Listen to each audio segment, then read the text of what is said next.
8월 12일 수요일 정례브리핑을 시작하겠습니다. 8월 10일 0시 기준 국내 발생 신규 환자는 35명입니다. 해외 유입 사례는 19명입니다. 환자는 지금까지 총 14,714명이며 현재 623분의 환자가 치료를 받고 계십니다. 어제 사망자는 없었고 현재까지의 사망자는 모두 305분이 되겠습니다.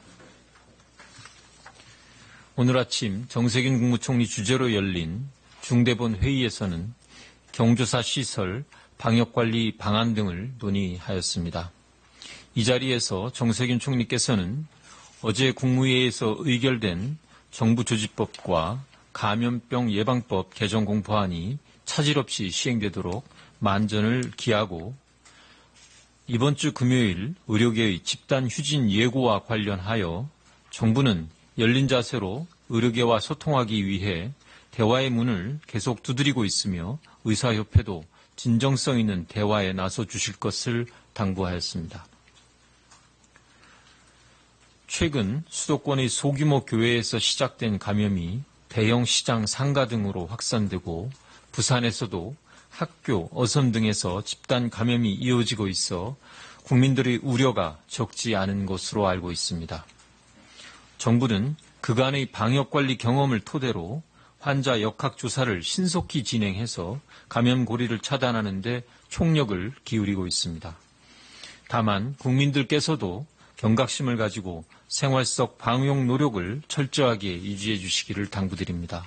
특히 경기도 등 수도권과 부산의 주민들께서는 밀폐된 장소에서 밀집된 모임 등은 피해 주시고 다중 이용시설 방문 시에는 반드시 마스크를 착용해 주실 것을 당부드립니다. 장례식장, 결혼식장 등 경조사 시설의 방역관리 방안에 대하여 말씀드리겠습니다.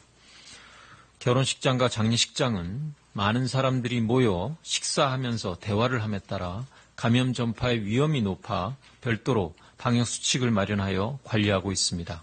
그러나 경조시설 이용이 증가할 것으로 예상되는 추석 명절과 결혼 성수기에 대비해서 방역수칙을 선제적으로 보완 추진키로 하였습니다.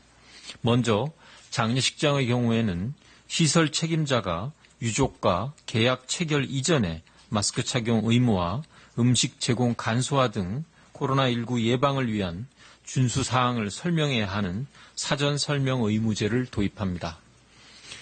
또 장례식장 출입구에 담당 관리자를 배치하여 마스크 미착용자의 출입을 제한하고 QR코드 전자출입 명부 도입과 열화상 카메라 설치를 권고하였습니다. 정부는 지자체와 함께 생활 속 거리두기 지침이 현장에서 제대로 지켜지는지 지속적으로 점검해 나갈 계획입니다. 결혼식장의 뷔페식당, 출입자 명부 관리 등 결혼식장 방역 관리도 강화합니다. 우선 결혼식장에 포함되었던 식장 내의 뷔페식당을 고위험 시설로 지정해서 8월 19일 18시부터 마스크 착용과 출입 명부 설치 이용 등 핵심 방역수칙 준수를 의무화합니다.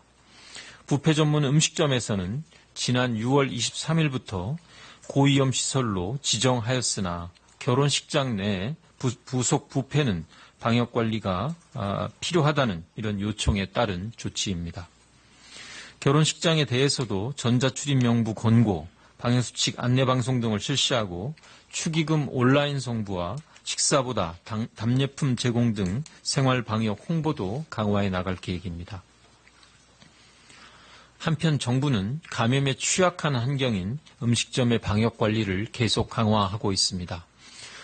덜어먹기가 가능한 도구의 비치와 제공, 위생적인 수저관리, 종사자 마스크 착용의 요건을 준수하고 있는 안심식당을 현재까지 4,362개소를 지정하여 공공데이터 포털 등을 통해 공개하고 있으며 안심식당 우수 사례를 토대로 다른 식당에서 참고할 수 있는 가이드라인도 마련할 예정입니다.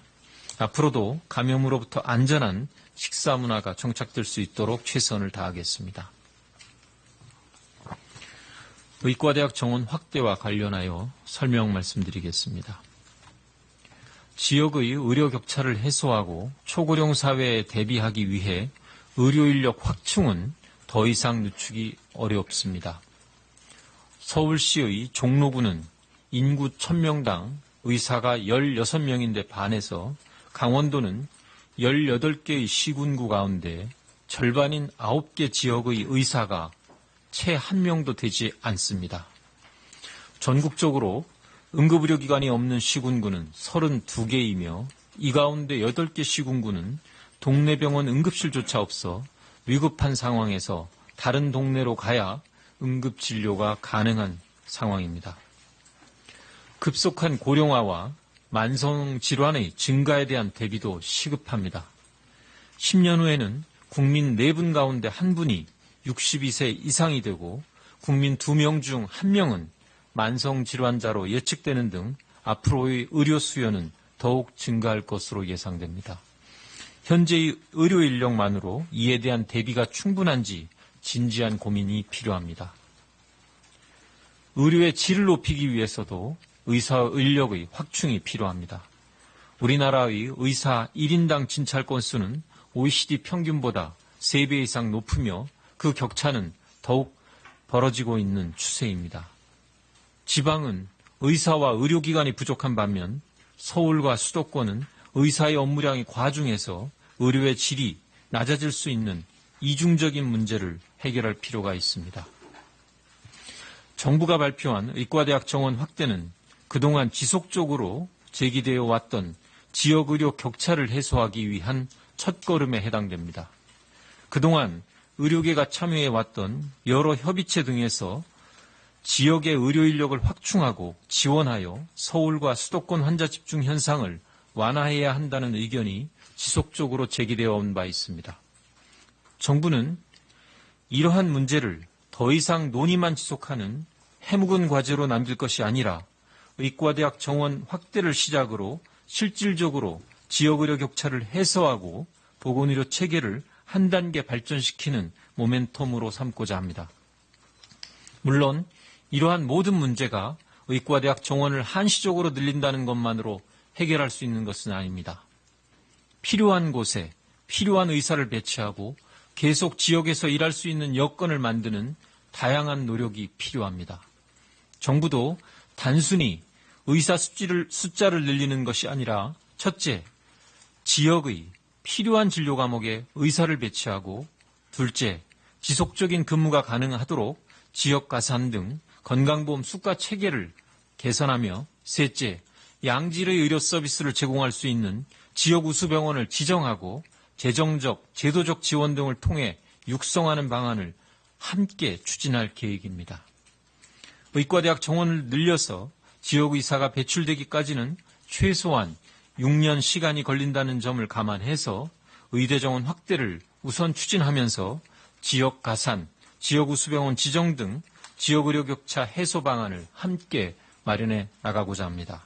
정부는 의료계에서 요구하는 사항을 귀담아 듣고 있다는 점도 함께 말씀드립니다.